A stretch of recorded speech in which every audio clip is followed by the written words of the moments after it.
I was at the checkout counter handing over cash for a cake when the cashier, an elderly gentleman in his 60s, suddenly gripped my arm. The fierce look in his gaze sent a wave of unease through me. He bent close and murmured words right into my ear, something shocking about my son and his relatives that froze me in place.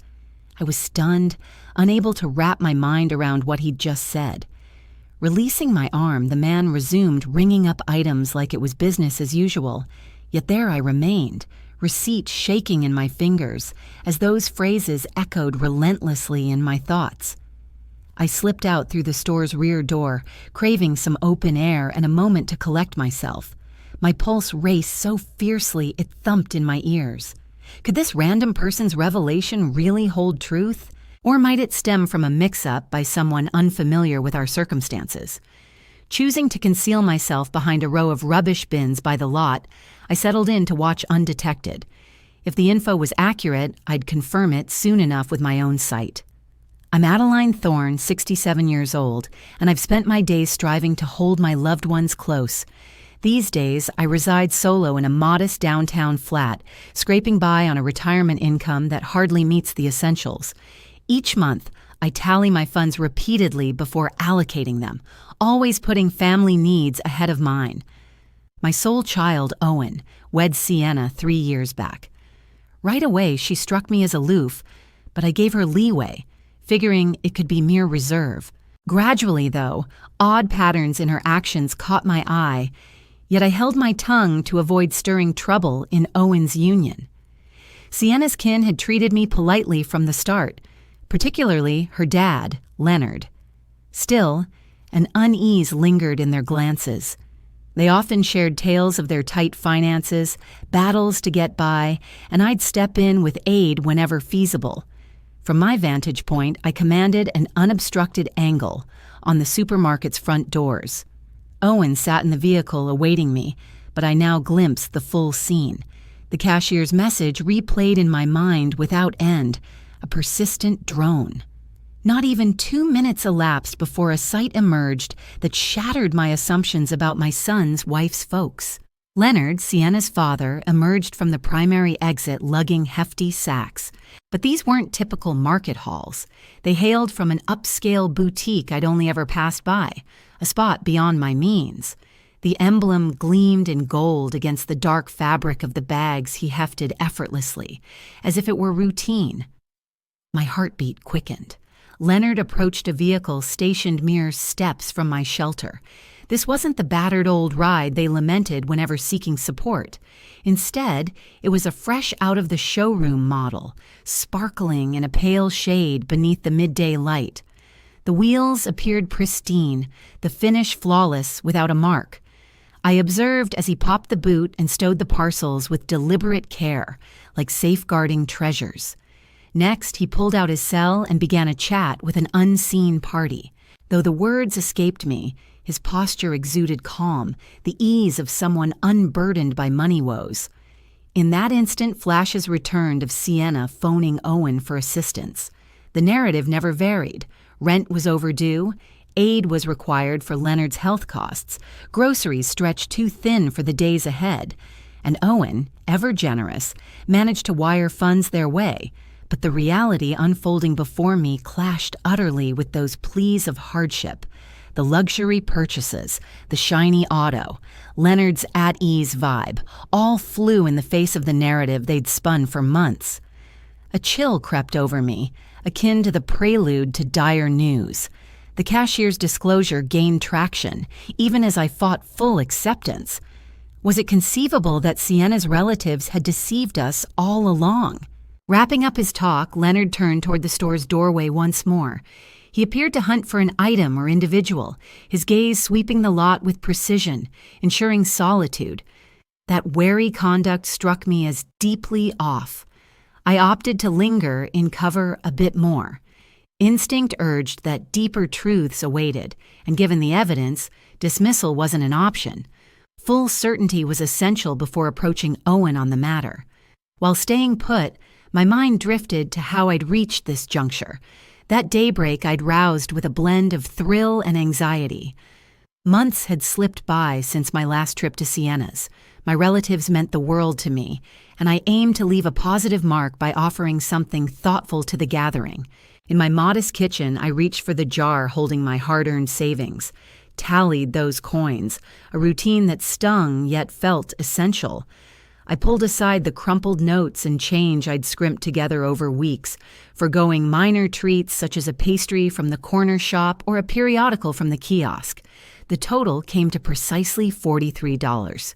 Not a fortune, yet I'd resolved to spend $20 on a respectable dessert from the local patisserie. The remainder would cover my upcoming week's needs, chiefly prescriptions and essential pantry staples. I bathed meticulously and selected my finest outfit, reserved for rare moments. It was an unadorned yet spotless garment that lent me a sense of decency. I arranged my locks to conceal the silver threads growing ever more prominent each day, and donned the imitation pearl studs bequeathed by my departed mother decades prior. Prior to departing, I gazed into the lavatory glass. There stared back a 67-year-old lady who'd toiled tirelessly throughout her existence, who'd single-handedly nurtured her boy following her husband's passing, and who now strove to unite a clan that appeared to prioritize wealth over affection. Owen pulled up right on schedule to fetch me. My boy had forever prized timeliness, a trait I held in high regard. As I settled into his vehicle, I sensed a subtle strain in him, though I chalked it up to anxiety over the clan encounter. En route, our chat stayed light. He shared snippets from his desk role, minor clashes with his superior, yet he skirted any mention of Sienna or her kin. That struck me as odd, given how he usually updated me on his wedded life. Upon reaching the district of Sienna's folks, I requested he halt at the market. My plan was to grab a fresh pastry for the meal. Owen volunteered to accompany me, but I insisted on entering solo, claiming I'd manage fine. The patisserie section within the market displayed various options. I opted for a straightforward vanilla confection, unpretentious yet fitting. It rang up at exactly $18, a couple bucks under my estimate, which pleased me since it allowed for a modest congratulatory note. It was right there in the queue that the incident unfolded. The attendant, a fellow around my years, processed my order routinely until he glanced at the identifier on the debit card I attempted initially. As anticipated, it declined due to insufficient balance. Then I produced the bills. That's when the gentleman scrutinized me nearer, murmured my name, Adeline Thorne, and inquired whether I was indeed Owen's parent. Upon my affirmation, his face shifted utterly. Concern etched his features, bordering on alarm. What he imparted next, while clasping my wrist, etched itself indelibly in my memory. Though in that instant, I rejected its veracity. His statement cut sharp and raw. He revealed that my son's spouse's relations frequented that market, lavishing hundreds on exotic goods and choice cuts, even as they persistently solicited funds from my boy. He clarified his awareness stemmed from Leonard boasting repeatedly about Owen's monthly aid with evident smugness. The clerk described witnessing Leonard purchase vintages pricier than my entire weekly sustenance outlay. He added that Sienna often scooped up costly cosmetics and high-end attire there, settling always with ready money. He deemed it unjust that such a household indulging in those extravagances exploited the kindness of a diligent offspring and his aging matriarch. The fellow confided he'd chosen to speak because he'd observed me meticulously tallying my change for a basic treat amid their carefree splurges on finery. He shared how his late parent endured a parallel ordeal, and he lamented his delay in intervening. Stunned by this, I exited the market in a daze. My thoughts resisted absorbing the full weight. For years, I'd placed faith in Sienna and her people's assurances. I'd observed my son fret over them, clock extra shifts to forward cash, and I'd chipped in from my scant resources multiple times myself. Yet the attendant's disclosure sowed a burgeoning mistrust within me. Thus I resolved to conceal myself and witness firsthand. I required visual proof to verify the claims, as the ramifications proved too grave to heed mere hearsay. From my vantage concealed by the refuse bins, the lot came into clear view. The stench of waste proved off-putting, but a trivial cost for unmasking the reality of those I'd long relied upon. Spotting Leonard emerge from the market burdened with those lavish carriers, my pulse constricted sharply. The carriers hailed from an establishment familiar to me solely by its... They had a reputation for charging top dollar. Just one shopping trip there might wipe out my entire monthly food allowance. Leonard strode ahead with the ease of a man unburdened by money troubles. His outfit was fresh off the rack, his footwear polished to a shine, and the timepiece on his wrist screamed luxury from across the lot. There wasn't a hint of the dire straits everyone always described about them. The vehicle he loaded the bags into was brand spanking new. Its finish sparkled in the sunlight, and the rubber on the wheels appeared straight from the dealer. In my head, I figured a ride like that would run more cash than I'd ever laid eyes on in a lifetime. How on earth could a guy with wheels like those keep begging for handouts all the time? As I observed him chatting away on his cell, his tone came across as laid back, downright upbeat. It wasn't the vibe of someone fretting over bills. His posture radiated contentment, at peace with his circumstances. Right then, all those little red flags I'd spotted in recent months started clicking into place, like when Sienna offhandedly brought up fancy dining spots she'd hit, claiming pals had footed the bill, or her boasts about snagging fresh wardrobe pieces at unbeatable deals. Then there were the online pics flaunting a way of life that clashed hard with their endless pleas for aid. Leonard wrapped up his call and headed back toward the market's doors. His steps were assured, leisurely, as if he owned every second of the day. That let me scrutinize his look and demeanor more closely from my vantage point. Not just new duds, but top-notch ones. The button-up had that tailored fit from boutique shops, and his slacks were crease-free perfection. Even up close now, those kicks looked like real-deal, pricey hide. As I lingered to catch what might unfold next, chatter drifted in from my right side. A pair of older ladies were chatting while wheeling their carts to their rides. I tuned them out at first, but Sienna's name snapped me to attention. "Did you catch the outfit Sienna sported at the center the other day?" one asked. A silver-haired gal about my years. That thing had to set her back $200 at least. Spotted the twin in that ritzy spot upstairs. The slimmer one, in specs, shot back with a sly edge. "And that's just the start, Hermione. Caught her grabbing cosmetics from that Parisian boutique, too. My grandkid's on staff and says Sienna's a regular. She drops cash like it's endless." My pulse quickened. These gals were dishing on the very Sienna who kept feeding my boy tales of scraping by on basics, the same one who'd hit me up last week for cash to cover her dad's meds. Hermione pressed on. "What gets me is her constant splurges, yet she spreads word around the block about their rock-bottom finances. My pal at the bank says Leonard mentioned the incoming funds don't line up with their sob story one bit." "Oh, Hermione, that's just rumor mill," the other countered, her voice hinting at her own skepticism. "Still, I gotta say, it's odd they swing the lease on that spacious place if things are truly that tight." Rumor or not, my girl's their neighbor and spots upscale delivery vans weekly. Premium market hauls from the city's priciest grocer. Stuff we'd all need ages to bankroll. The duo kept strolling off, voices fading, but I picked up bits more. Something about bashes Sienna's crew threw lately. Affairs with lavish spreads, fine imported bottles, and lavish setups. Each snippet hit like a gut punch.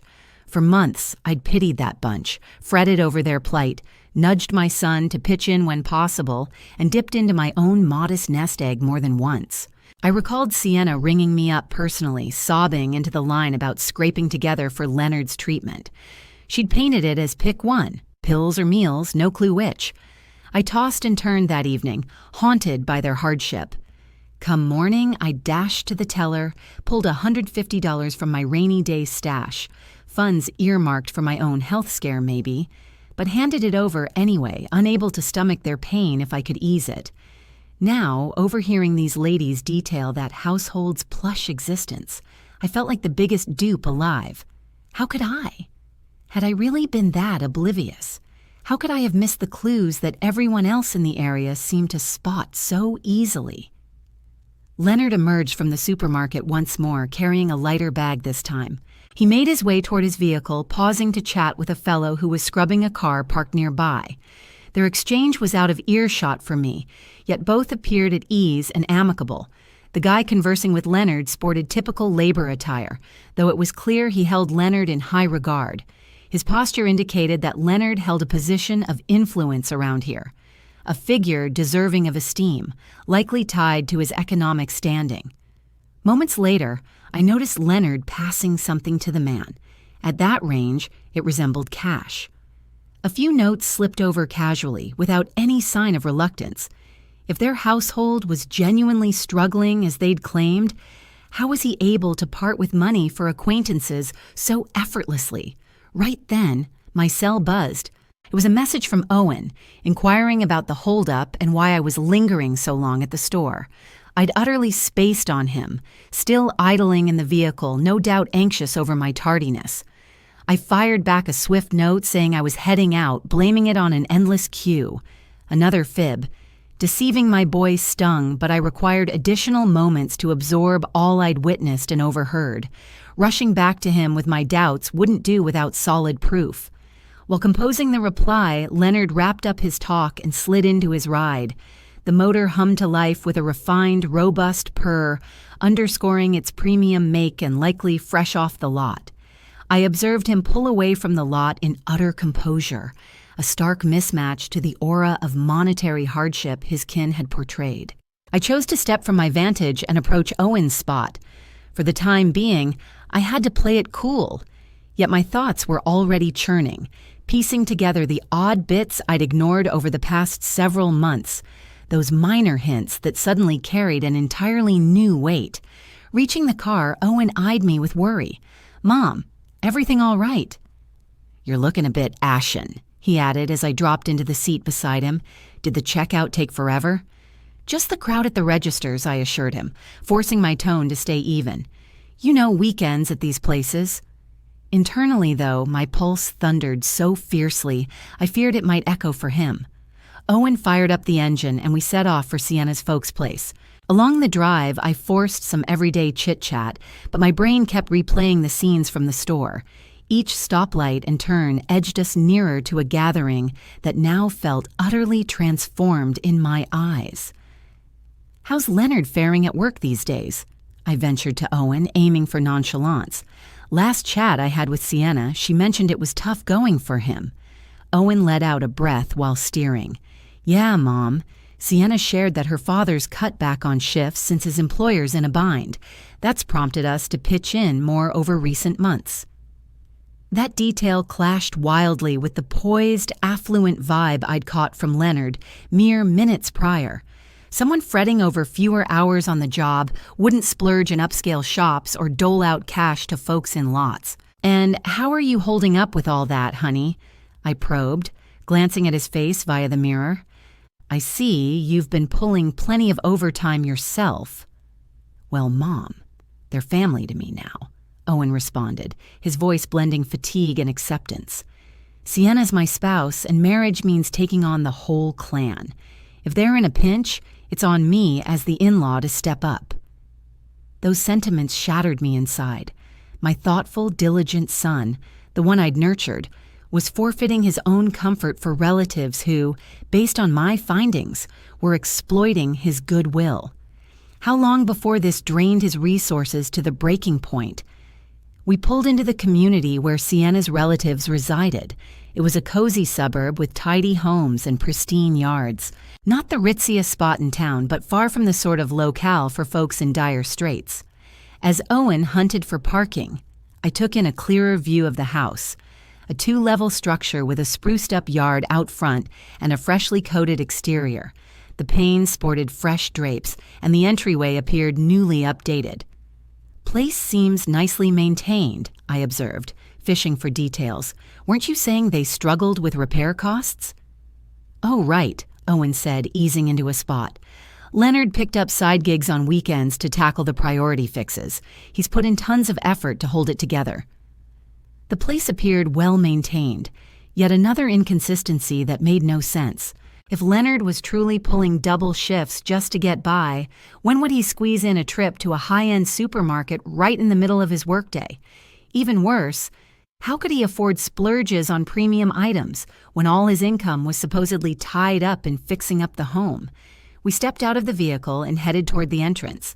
Owen lugged along the items he'd packed, while I clutched my dessert along with a blend of apprehension and intrigue that intensified with each stride. Just as we reached for the buzzer, the door swung open, revealing Sienna beaming with an effortless glow. I was utterly stunned at first glance. She looked entirely different from our encounter merely a month earlier. She sported a gown that screamed high price tag. The material felt premium, the tailoring impeccable, and the bold hues lent her a refined, polished vibe. Her footwear was obviously brand new, with that fresh polish only recent purchases possess, and her purse complemented the ensemble flawlessly. What really caught my eye, though, was her hairstyle and cosmetics. She'd gotten a salon-level trim, the kind from upscale spots complete with sun-kissed streaks that caught the light. Her cosmetics were impeccable, the sort demanding top-tier brands and careful application time. "Adeline, how wonderful to have you here," Sienna gushed, pulling me into an embrace. As we hugged, her scent wafted over me, an upscale cologne I knew well. I'd spotted its hefty tag in a shop once, roughly matching my bi-weekly grocery allowance. "Hi, Sienna," I replied, struggling to mask my astonishment. "You seem fantastic. That outfit is stunning." "Oh, this old thing," she shot back with a chuckle that rang a bit contrived. "Snagged it during a deep discount ages back. You get it, spot a bargain, and you grab it." That rationale echoed precisely what the cashier at the market had alluded to. Every lavish purchase got a ready excuse. Amazing reductions, buddy handouts, pre-owned finds that passed for pristine. How many such lucky breaks could one household claim? We stepped inside, and right away more clues clashed with their tale of money woes.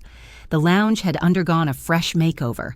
The setup differed from what I'd recalled on my prior drop-in. A plush leather couch dominated, clearly costly. A crystal-clear glass side table sparkled without a flaw, and various accents screamed expense. Hanging on the wall was a massive flat screen that was absent last time. A cutting-edge unit, the type running into thousands. How does a strapped-for-cash crew account for dropping cash on such extravagance? "Dad, check out our guests," Sienna announced into the depths of the home. Leonard emerged from the apparent kitchen area, drying his palms on a cloth. Spotting me, his face shifted subtly, a brief glint in his gaze, like he'd glimpsed the unforeseen, before he flashed his standard grin. "Adeline, great to have you," he said, stepping closer for a handshake. "Hope you're ready to eat." Sienna whipped up something mouth-watering. This was the identical Leonard I'd observed at the upscale grocer only 60 minutes prior, yet he behaved as if he'd been rooted at home the whole time. His attire matched, but now a smock draped his top, suggesting he'd been at the stove. "I baked a treat to pair with it," I offered, passing over the container. "Fingers crossed it suits you." "Such a sweet touch," Sienna chimed in. "Really, Adeline, no need. Your family anytime, empty-handed or not." Peering past her, I glimpsed the cooking space, surfaces brimmed with provisions and tools hinting at a gourmet spread. I spotted prime meats that looked lavish, crisp and unusual produce, plus vials of foreign spices. The sheer volume of provisions could sustain a household for days, and the caliber outshone anything I could swing for my own table. "You folks handled all this?" I inquired, truly awed by the plenty. "Yeah, we aim to make it memorable for you," Leonard answered. "Not every day Owen's mom stops by. Plus, we scored these supplies at a steal, so why not indulge?" Those wonder deals resurfaced. I started questioning whether this crew possessed some supernatural bargain-hunting skill, or if these stories merely masked spending they couldn't forthrightly defend. Owen, meanwhile, appeared totally unaware of my scrutiny. He bantered lively with Sienna on his work gig and upcoming itinerary. His easy demeanor proved he bought their portrayed world hook, line, and sinker. Yet I couldn't overlook the proof staring me down anymore. Every aspect of that home, every detail about Sienna and Leonard's looks, along with all those handy excuses, led to one disturbing realization. This household wasn't dealing with the money troubles they insisted they had. Over the meal, I kept up a routine chat while subtly scanning for clues that might back up or debunk my doubts. The dining setup featured tableware I hadn't noticed previously. High-end dishes and stemware, not the sort a penny-pinching household would choose. The spread was plentiful and diverse, featuring multiple entrees, fancy greens, and accompaniments that called for pricey components. Leonard decanted a vintage into fine goblets, one I knew from the supermarket tag, costing well over $50 per bottle. "This vintage tastes great," I remarked, fishing for details. "Special label." "This." "Yeah," Leonard answered, beaming with pride. "A buddy in the import game hooked me up at a steal. We couldn't swing stuff this fancy usually, but you grab these breaks when they pop up." There was forever a neat rationale, always a kind pal or a killer bargain explaining away each extravagance.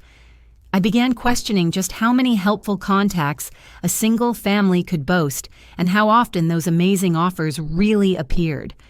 As we dined, Sienna offhandedly brought up their upcoming schedule for the following month. She described a clan gathering they were putting together, one that, from her account, demanded hefty spending on decor, catering, and amusements. "Sounds pricey," I blurted out thoughtlessly. "Pricey?" Sienna chuckled. "We've been stashing cash for it a while now, plus Leonard's picked up side work to foot the bill." Right away, my mind flashed to the supermarket scene from mere hours back. Leonard tossing cash around without a care, grabbing upscale goods, zipping off in a fresh ride. What was the real story with his job? "So, what sort of side gig did you land, Leonard?" I probed outright. Briefly, a flicker of unease flashed across his features, like I'd blindsided him. Yet he soon composed himself. "Weekend advisory stuff," he said evasively. "Not thrilling, but it boosts the household earnings." His response was so broad it signified zilch or everything.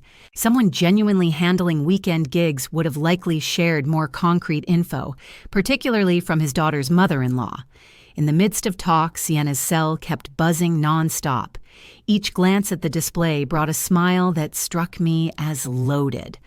Once, believing she was unobserved, she fired off a reply, fingers flying with evident pleasure. "All good with the texts?" I inquired casually. "Oh, just pals sorting a hangout for next week," she shot back, pocketing the device. "You know us gals, always scheming," but her face didn't ring true to me. That grin while scanning the notes hinted at deeper substance than mere outing ideas. Post-meal, Leonard suggested touring the home upgrades they'd done. We toured various spaces, and everywhere, fresh or updated touches stood out. Floors gleamed from recent buffing, certain walls sported new coats, and assorted furnishings had been swapped or repositioned. In the main sleeping area, an item snagged my eye especially. Atop the bureau sat multiple bags from upscale retailers, a few untouched. The labels I spied bore figures outrageous for folks supposedly scraping by. "Sienna's been hitting the shops lately," I ventured, nodding subtly at them. "Oh, those," Leonard said with a jittery guffaw. "She scored massive discounts this week, smart to snag deals even if you don't want 'em right away." That reasoning struck me as totally at odds. Real budget woes wouldn't allow impulse buys on non-essentials sales or no sales. Heading back to the den, my mobile chimed. It was a message from an unknown sender. Upon checking, it turned out to be the checkout clerk from the grocer. He'd snagged my contact somehow and forwarded a snapshot. The pic displayed a tab from only 2 days prior. The sum topped $400, listing elite staples, exotic cuts, prime shellfish, costly vintages, artisanal dairy, and assorted delicacies. The account holder was unmistakably Leonard Williams. Along accompanying the picture was a note. "Mrs. Thorne, I hate to interrupt you, but I figured you'd want to check this out. This bill dates back 2 days. Your loved ones ought to face the facts. My pulse quickened right away. Right there in plain sight stood the proof. A $400 splurge on high-end items, done merely 2 days prior to our arrival by the very individual who claimed hardship covering everyday costs. I swiftly tucked my phone out of view before my face could betray my surprise, yet my thoughts were already racing, piecing together every clue I'd spotted in the last several hours. We headed back to where Owen and Sienna remained deep in lively conversation. My boy appeared at ease and content, savoring what he believed was genuine bonding with his spouse's relatives.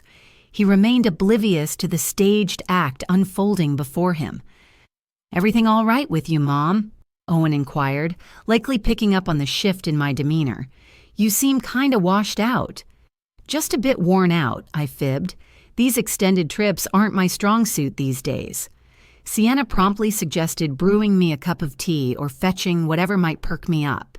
Her show of worry might have warmed my heart under different circumstances, if only I weren't beginning to grasp the real essence of who she was.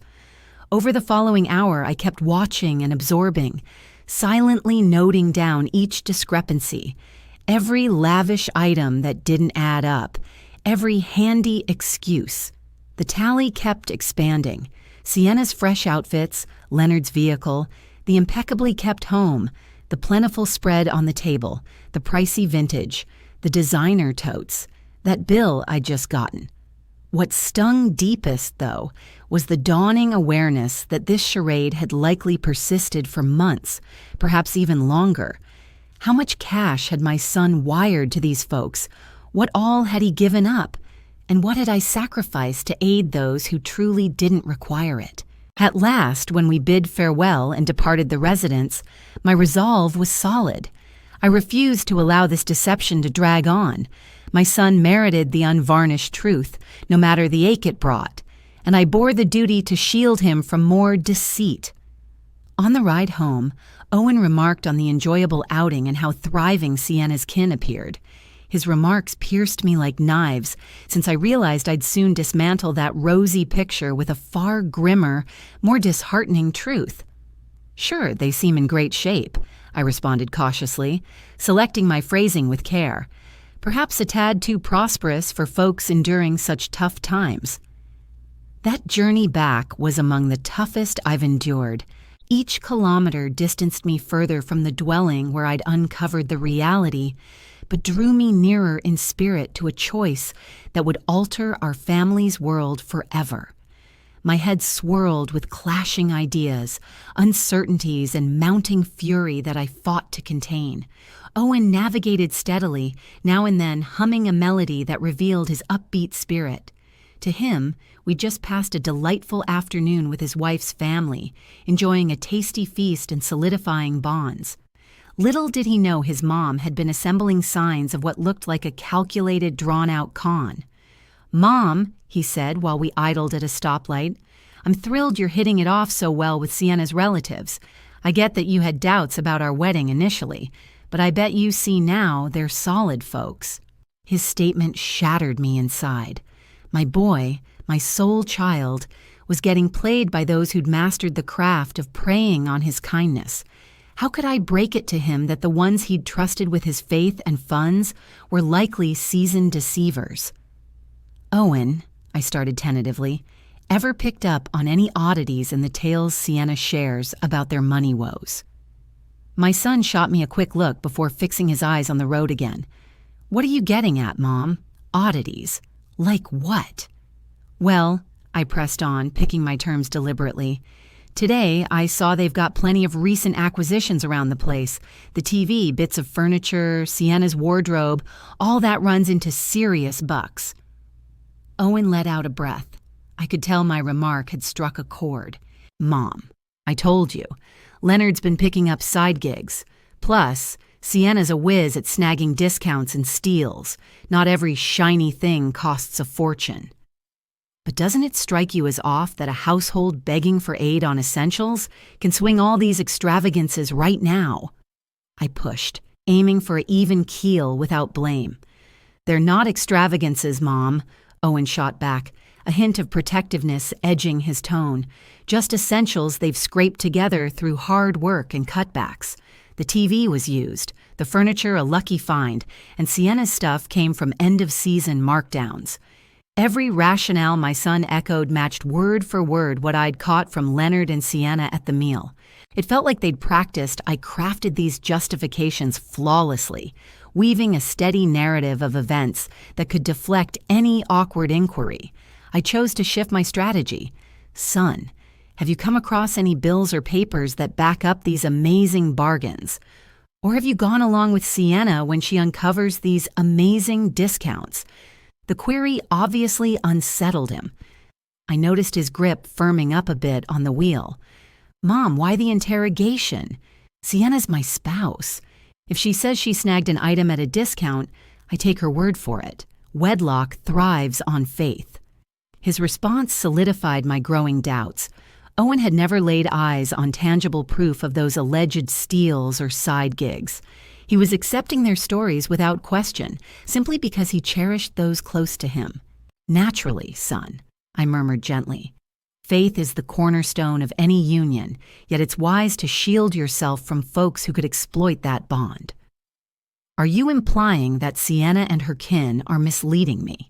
Owen shot back, irritation flaring in his voice. Mom, that's a grave claim. I'm not pointing fingers at anybody, I hastened to say, aware I'd overstepped. I'm merely voicing worries from a parent's heart, one that adores you and longs for your fulfillment and success. The drive's remainder unfolded in strained quiet. Owen was evidently mulling over our exchange, though his face revealed defensiveness outweighing any contemplation. It was plain that any critique of Sienna or her relatives would land as a direct slight. Upon reaching my place, Owen assisted me from the vehicle, yet his farewell embrace felt chillier than normal. Mom, he added as he departed, I trust you'll warm to Sienna's folks. They're decent souls striving hard amid tough times. I'll remember that, son, I assured him, fully aware he'd view it as a vow to ease up, whereas it actually fueled my resolve. That evening, secluded in my modest flat, I settled into my go-to chair with a steaming mug of tea, attempting to sort the whirlwind of ideas swirling in my head over recent hours. I possessed plenty of indirect clues, accounts from locals, my own sightings, and even a snapshot of that $400 supermarket bill. Yet I also had a boy utterly persuaded that his partner and her clan were hardship's casualties, meriting his aid and sympathy. Every straightforward bid to challenge this conviction sparked pushback and guardedness. I pulled out my device and revisited the image of the receipt forwarded by the store clerk. The figures were undeniable. More than $400 on high-end items, bought merely 2 days prior to our arrival. That sum exceeded my monthly food budget entirely. Gazing at that proof, I recalled the instances Owen returned, drained from overtime shifts, wiring funds to Sienna's household. I thought back to moments when I'd chipped in from my scant reserves, moved by their claimed dire straits. The resentment I'd suppressed throughout the day surged forth powerfully. It went beyond the cash, substantial as it was. It stemmed from the psychological maneuvering, the deliberate draining of my child's kindness, and the deliberate lattice of falsehoods they'd spun to fund their comforts on our dime. It stung profoundly to grasp that they'd likely mocked us in private. Each remittance, each fret over their state, each forfeiture to support them, they must have taken as signs of our gullibility and pliability. Yet what gnawed at me deepest was pondering my next move with this knowledge. I held the clues, I had the insights, I had the recorded contradictions, but I also faced a son who'd dismiss any ill view of his bride, absent utterly unassailable validation. Acting hastily or aggressively might estrange Owen further, drawing him closer to Sienna. But delaying could let the scheme persist, perhaps intensify, leaving him prey to ongoing fiscal and sentimental drain. I resolved to gather stronger substantiation, proof so stark and unyielding that Owen couldn't dismiss or justify it away. I couldn't depend solely on hunches and watchfulness. I required hard facts exposing the deceitful core of those who'd wronged my kin. That night, prior to drifting off, I reached a pivotal choice that would alter the unfolding saga. I wouldn't challenge Owen head-on without ironclad validation. Rather, I'd launch a subtle probe of my own, amassing irrefutable data that no tales of wondrous deals or phantom shifts could refute. The ensuing days proved the toughest I'd ever faced. Having gone through countless years of life experience, every exchange with Owen turned into a battle for composure, as I fought to act casually even though my thoughts were fixated on confronting the troubling discovery I'd made. The proof I'd gathered sat heavily on my mind, like a secret too heavy to confide in anyone. Over the course of that week, 3 additional notes arrived from the supermarket clerk. Each message brought fresh details that solidified and broadened what I'd first suspected.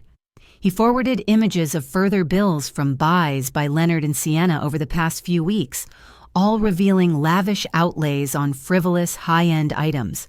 Among them was a snapshot of a tab exceeding $600, featuring a pair of French champagne bottles priced above $100 apiece, plus exotic fish imports and an assortment of fancy cheeses.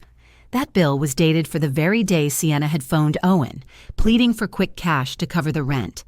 I also heard from Hermione, one of the ladies I'd overheard chatting at the store. She'd obtained my contact via a shared acquaintance and reached out, convinced that I deserved the full picture. On the line, Hermione shared how Sienna's household had been hosting frequent gatherings, complete with hired chefs and upscale trimmings. She recounted a celebration for Leonard's birthday, which attendees estimated ran into thousands for meals, beverages, and amusements.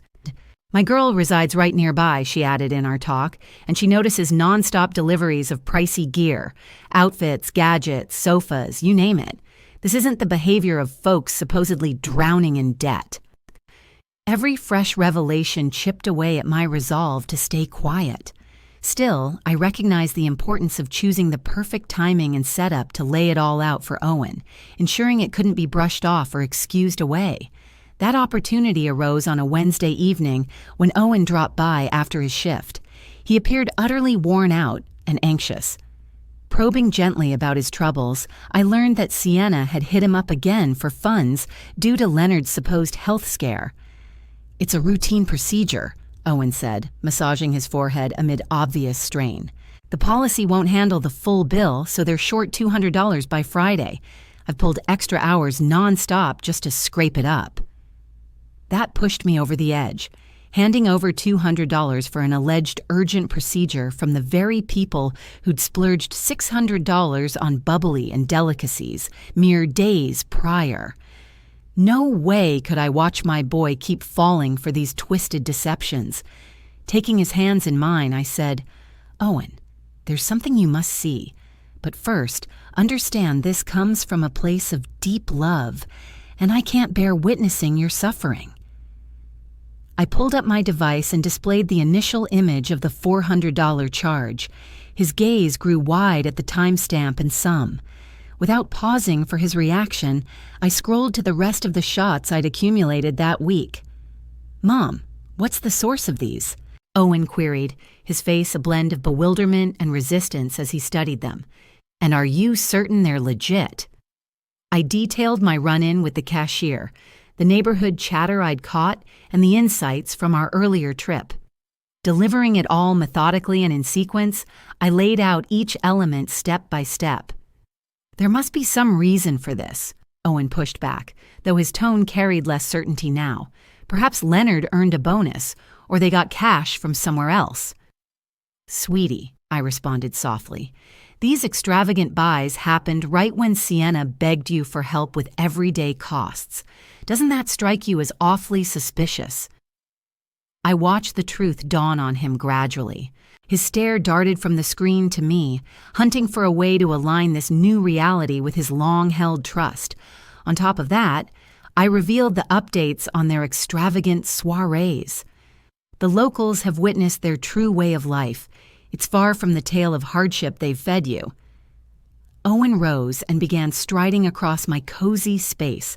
I could tell his brain was churning, dredging up old chats, unmet vows, and minor discrepancies he'd likely overlooked or justified in the past. "But what's their motive?" he finally uttered, his words laced with utter resignation. "Why would Sienna deceive me over something this serious?" "It succeeded," I answered plainly. "You've kept wiring them funds steadily, taking their claims at face value. To them, you're a steady cash flow propping up luxuries beyond their means." Moisture welled in my son's eyes then. Witnessing his anguish shattered me inside, because I realized it was essential to liberate him from this harmful control. "How much cash have I handed over to them altogether?" he inquired, though he appeared hesitant about the response. We'd arrived at the point of utter honesty. Based on everything you've shared with me in recent months, likely over $5,000, and that doesn't include the support I've provided them directly. The figure struck him like a solid blow. That $5,000 meant months of additional labor, personal forfeits, and missed chances for his own prospects, all handed to individuals who'd been deliberately misleading him. "I have to speak with Sienna," he declared at last, with a resolve I hadn't detected in his tone for ages.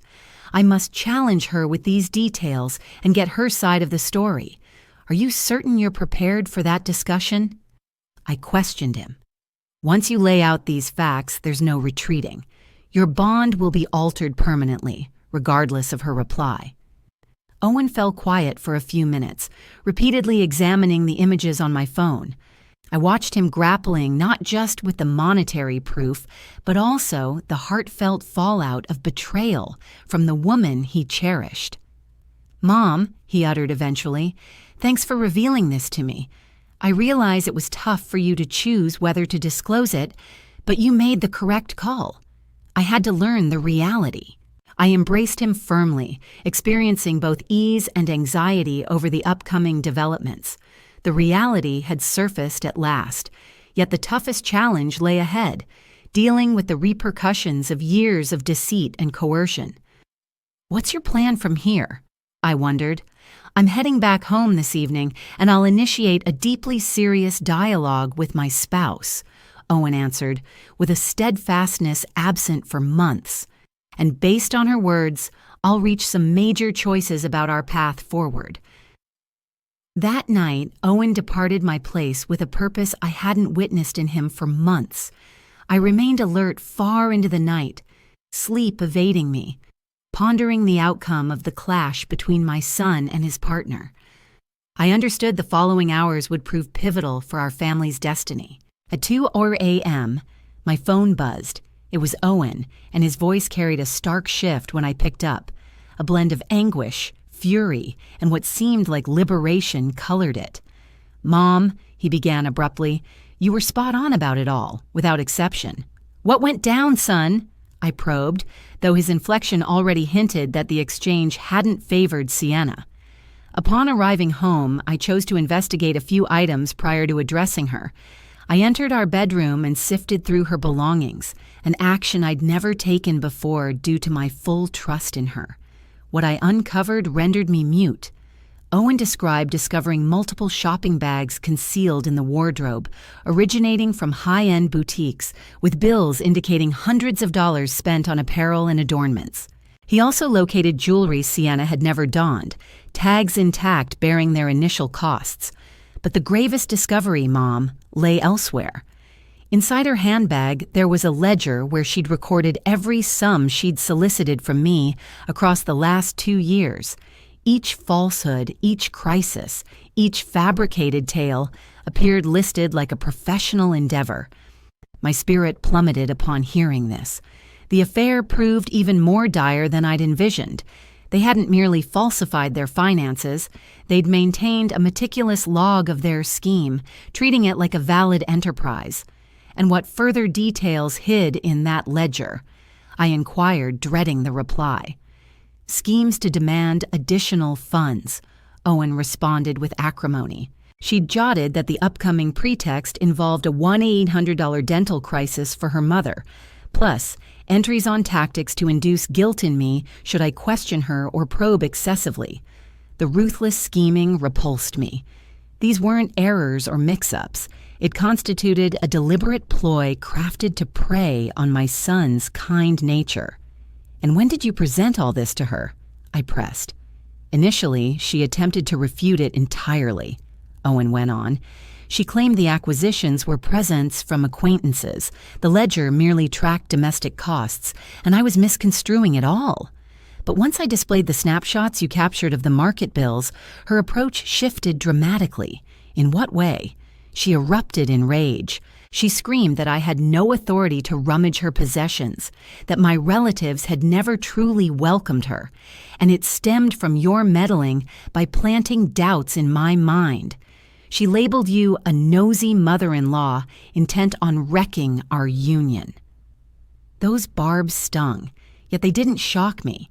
It's classic for adept deceivers to flip the narrative and portray themselves as wronged when faced with proof of their fabrications. But the element that struck me deepest, Owen added, occurred when she ultimately confessed the facts. She informed me that her family claimed they'd never faced any money troubles, that Leonard held down a solid position with a decent salary, and that the whole mess was just a ploy to cash in on my kindness. She threw around that exact phrase, "cash in," right to my face, Mom. She claimed I was a pushover and that our household had plenty of cash to spare, like it was our duty to bankroll their lavish way of living. The talk dragged on for more than 60 minutes. Owen laid out every bit of the clash for me, uncovering each falsehood that surfaced and every scheme that got laid bare. What came into focus was a household where dishonesty had become their everyday routine. During the heated exchange, I even got on the line with Leonard, too. Owen mentioned I insisted on getting his side straight. Initially, he clung to the old tale, but once I mentioned I was already in the know, he spilled it all. So, what was Leonard's take? He explained they'd pegged me as perfect for Sienna right from the start because of my steady gig and relatives who could prop them up with funds. He insisted it wasn't anything against me personally, just a matter of practicality. Like that somehow justified it all. That icy confession left me at a loss for words. They'd not only misled my boy, but they'd viewed him from day one as a walking ATM, ignoring his emotions and personal requirements entirely. And how did Sienna react when her dad owned up to it all? I wondered. That turned out to be the night's biggest shocker. Owen let out a sharp, resentful chuckle in response. She flew into a rage at him for blowing their scheme. She wasn't upset over how the fabrications had wrecked our union, but furious that his admission had torpedoed her shot at keeping the con going. Over the following hour, Owen shared fresh insights into just how deep the deceit ran. Those alleged health crises, total inventions, Leonard's career woes, pure fiction, and the so-called amazing bargains that supposedly funded their extravagances. Nothing more than spending sprees using the cash my son wired them on a regular basis. "The worst part for me, Mom," he shared as our chat wound down, "goes beyond the cash I threw away. It's hitting me that for 2 full years as husband and wife, I never truly understood the person I tied the knot with. It was all a performance aimed at squeezing more out of me. And now what, my boy?" I pressed, though his voice already hinted at his choice. "I've already informed Sienna tonight that we're done. No chance of mending fences after that kind of deliberate, ongoing backstabbing. Come morning, I'll kick off the separation paperwork." Even though I recognized it as the smart move, my chest tightened for him. Nobody ought to learn that their partner has woven such an intricate web of lies for that long. "I also drove home that they won't see a dime more from us," Owen added. "And if they reach out to you begging for aid, lay into them with my exact feelings on their tactics. Absolutely, I promised. That crew won't get another handout from our side." "Mom," Owen wrapped up before we disconnected, "thanks for stepping up and revealing the facts. I get how tough it must have been to choose spilling the beans, particularly when you figured it'd likely shatter my wedded bliss, but you pulled me out of years of exploitation and control. Once I set the receiver down, I lingered in the dimness of my place, sifting through the chaos. The reality had at last surfaced, Yet it had exacted a steep toll on my child. His relationship was kaput, his faith shattered, and he'd need to piece his world back together from the ground up. Still, I realized that ultimately, this honesty would liberate him from a trap that'd only deepen with time. Sienna and her kin would have kept hitting us up for funds indefinitely. They wouldn't have come clean on their own, and they'd likely ramp up the tricks until they'd bled my son's finances dry. The period after that eye-opening evening became a journey of recovery and fresh starts for all of us. Owen crashed in a modest rental close to work for a bit, sorting through the split and reshaping his routine. I stuck by him through it all, providing the heartfelt backing he required to push past the sting of the double cross. The legal unraveling unearthed even grimmer facts about the scam's scale. Owen's attorneys uncovered that Sienna had stashed away substantial holdings during their time together. She'd tucked funds from his transfers into a hidden account and snapped up pricey goods she concealed to fake ongoing hardship. "Mom," Owen confided over one of our routine dinners. The attorney tallied that across those 2 years wedded, I forked over more than $15,000 to them. $15,000 I could have put toward a home, to secure my own tomorrow or support you in tough times. That figure hit me hard. It stood for the countless hours my boy had poured into his labor, all handed over to folks who viewed him merely as a quick cash grab. Yet what filled me with the greatest sense of pride was witnessing Owen's growth amid that heartbreak. Throughout the court proceedings, Sienna and her relatives reached out to me multiple times. Leonard phoned, urging me to sway Owen, vowing they'd repay every cent and swear off future favors.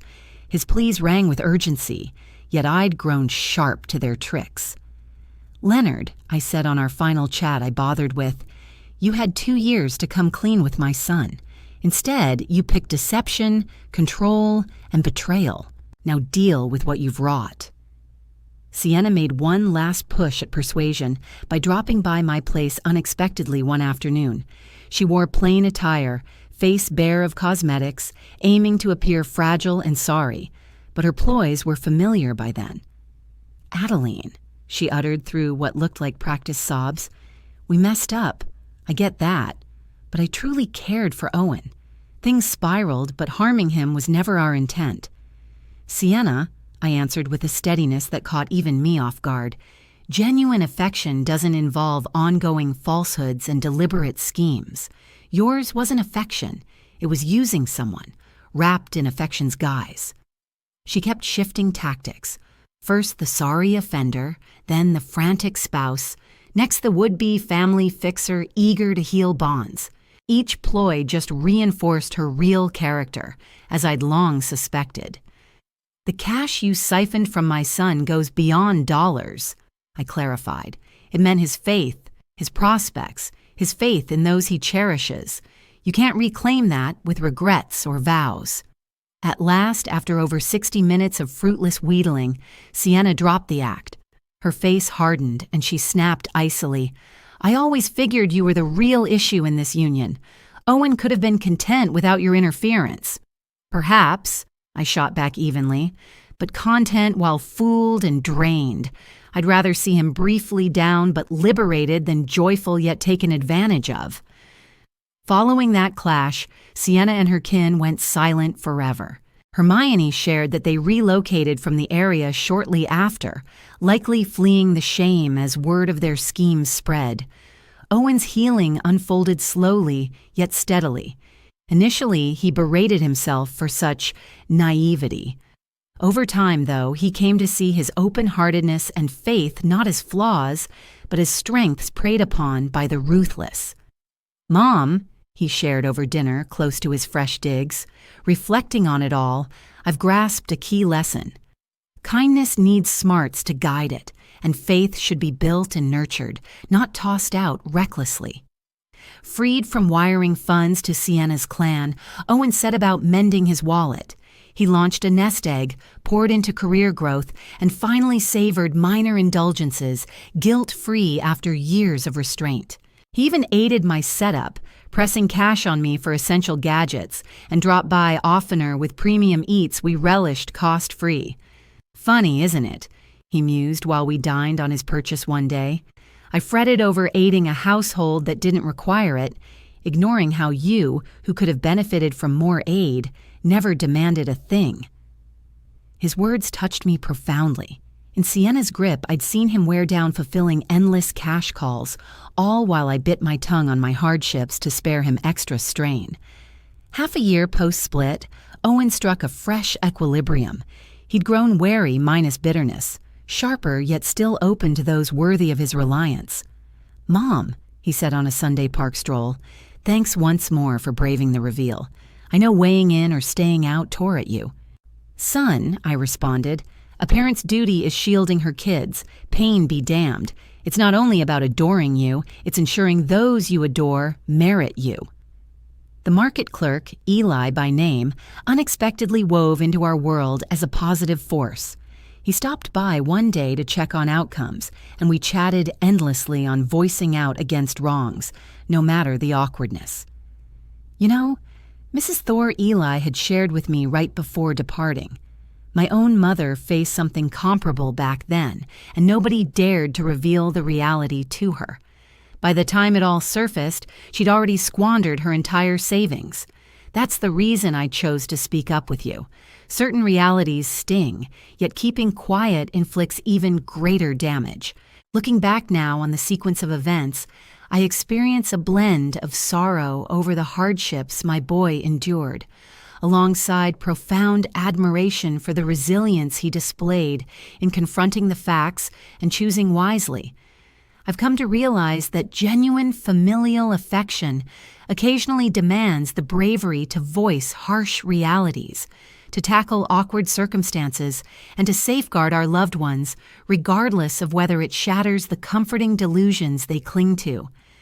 That moment at the supermarket when those odd phrases caught my ear and I opted to watch rather than dismiss them, I altered our family's trajectory irrevocably. It ranked among the toughest choices I've faced, yet one of the soundest, too. These days, Owen stands as a more insightful and robust individual, far more attuned to his intrinsic value. He's escaped the clutches of cunning workplace schemers, evolving into a person skilled at establishing firm limits and cherishing his own benevolence without letting it be abused. And I, Adeline Thorne, now 69, discovered that bravery knows no age limit, that it's always possible to advocate for justice, to defend the vulnerable, and to shield our dear ones. Ultimately, the strongest form of fairness doesn't roar. It operates with insight and safeguards those closest to our hearts. It's been 2 years since that pivotal afternoon in the grocery store that reshaped our world. As I pen this from my cozy armchair, nursing a cup of tea that's cooled off, I'm compelled to ponder the distance we've traveled.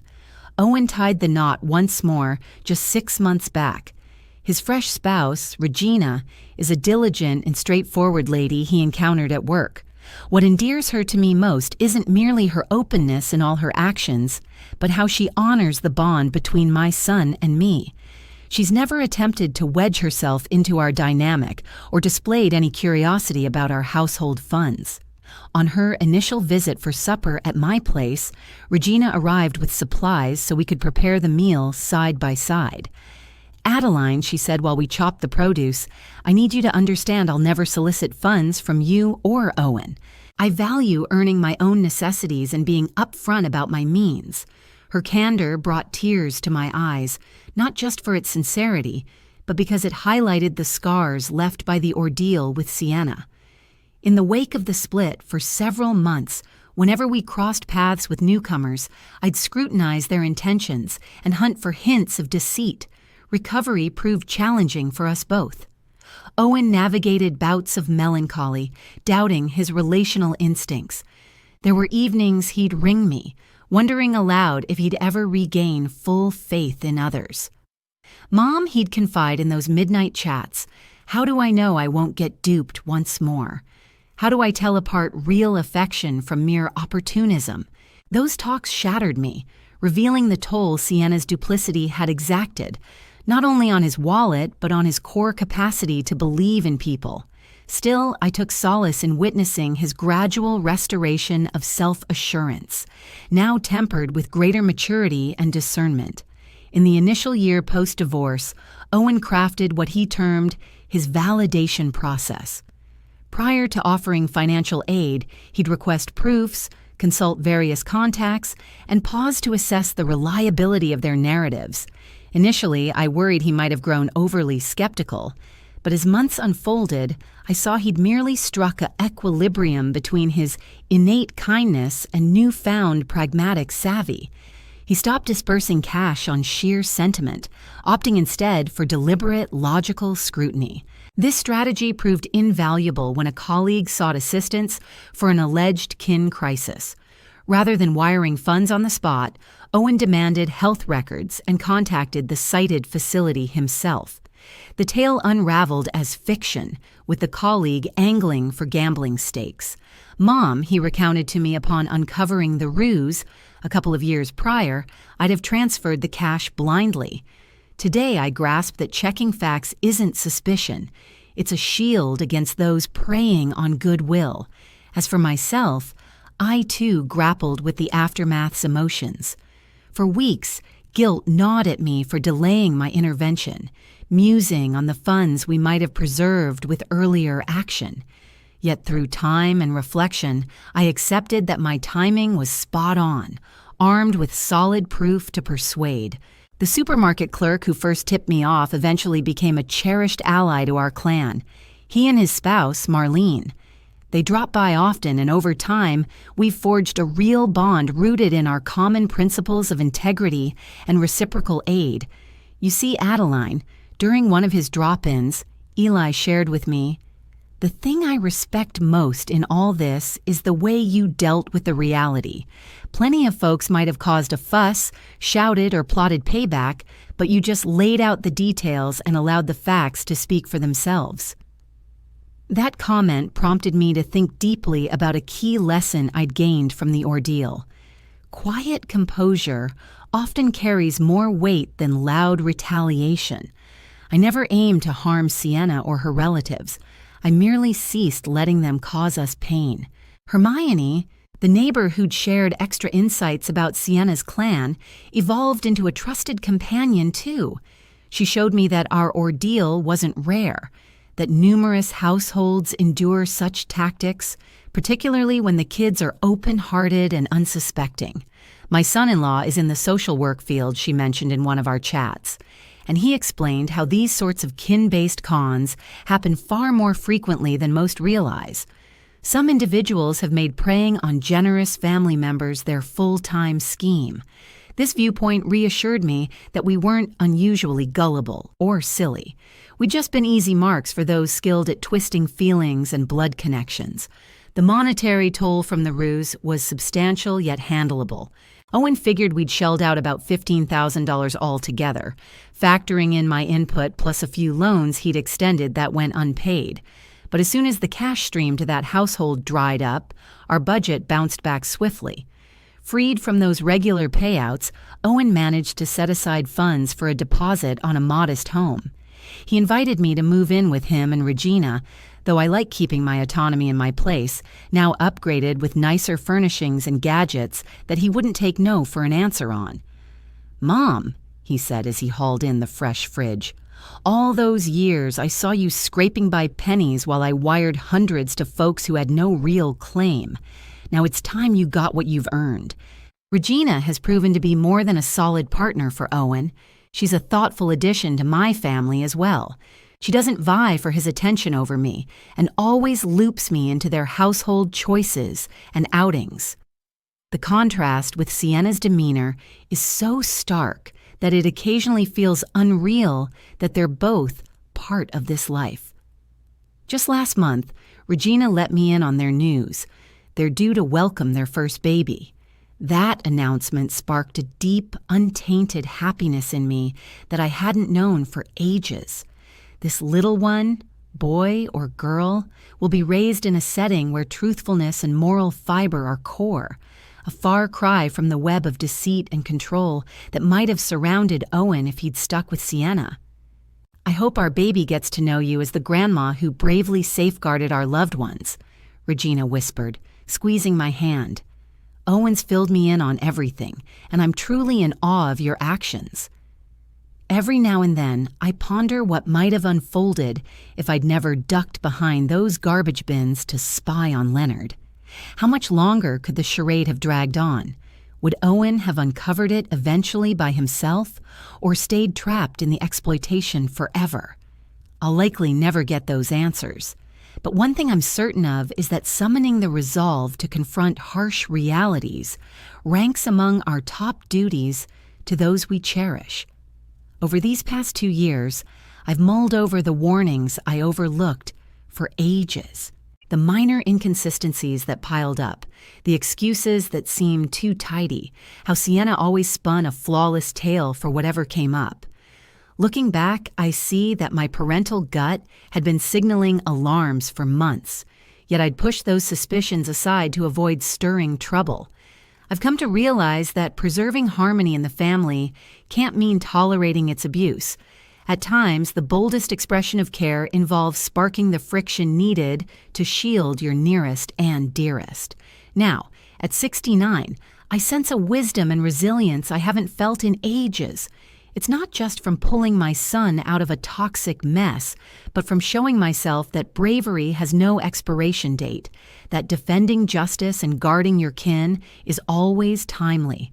The whole episode showed me that real fortitude lies not in dodging issues, but in meeting them head-on with grace when it counts, and that the toughest choices often turn out to be the right ones, their true value revealing itself only as years pass. As I wrap up these thoughts, I can hear Owen and Regina chuckling away in the kitchen, fixing the Sunday meal we'll enjoy shortly. It's the melody of an authentic household, grounded in trust and esteem for one another. That melody outweighs every penny we forfeited over the span of all those lies.